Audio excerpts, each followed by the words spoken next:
The Battle of Stones River by me. The Battle of Stones River, December 31st, 1862 to January 2nd, 1863, in the middle of the Tennessee. The Union suffered approximately 13,000 troops wounded or captured, while the Confederates had about 10,000. The map. Stones River was surrounded by dense forests and rocky terrain. This would prove beneficial for the Union later on during the battle. The rocky terrain and the dense forests that would block most of the Confederate fire during their battle. The generals: Confederate General Braxton Bragg, depicted on the left, and Union Major General William Rosecrans. Bragg had a very combative personality along with a very poor temper. Rosecrans was very religious and always spoke his mind.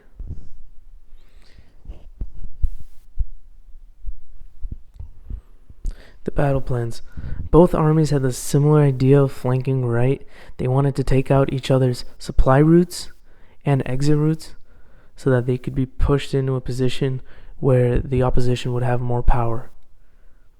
Here you can see the Union depicted on the top left and the Confederates depicted on the bottom right, and they're each flanking right.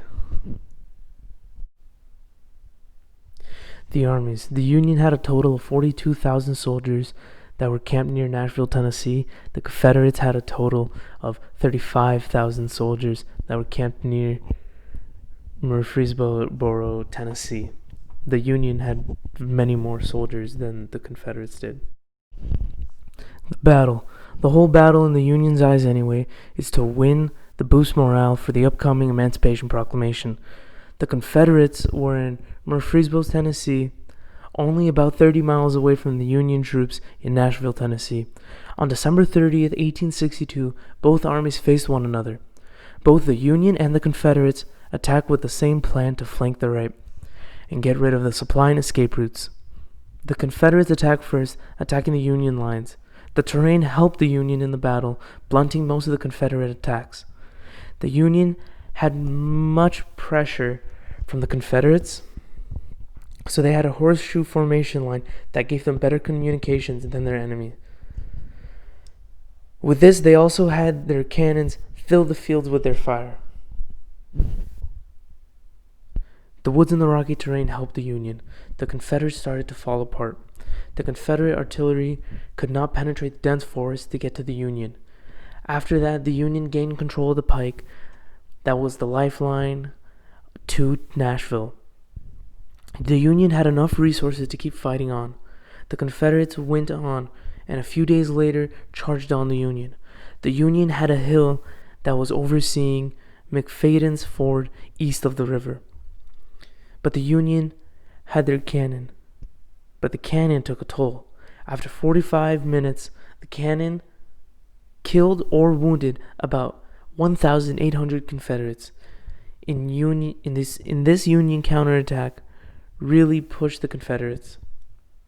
2 days later, the Union Army marched into Murfreesboro and claimed victory. Charles Nickerson. Charles Nickerson, like many Americans, answered Abraham Lincoln's call for 75,000 volunteers in order to put out the rebellion in the southern states. Charles joined Company E. He was 19 years old on October 30th, 1861. The Union Army, including Charles, began marching towards Murfreesboro, Tennessee, to attack the Confederate Army of Tennessee.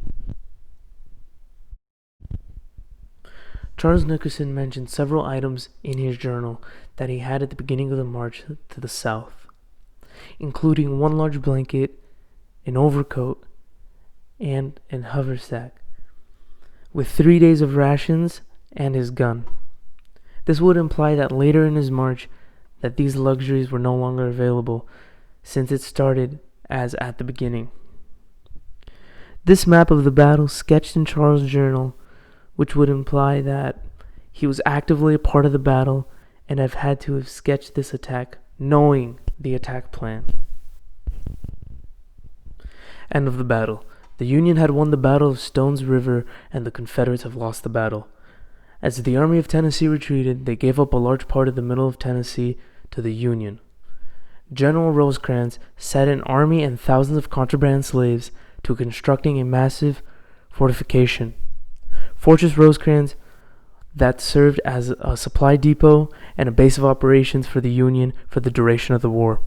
I think this was a turning point because it gave the Union a big part of the Middle Tennessee, along with a supply depot and a base of operations for the Union during/duration of the war. Facts. This battle was one of the deadliest battles in the whole war. There was over 23,000 casualties in this battle. This battle had the highest percentage of casualties than any other battle during the Civil War. That means that every other battle that took place had less casualties than this one. That was the Battle of Stones River, and this is my works cited.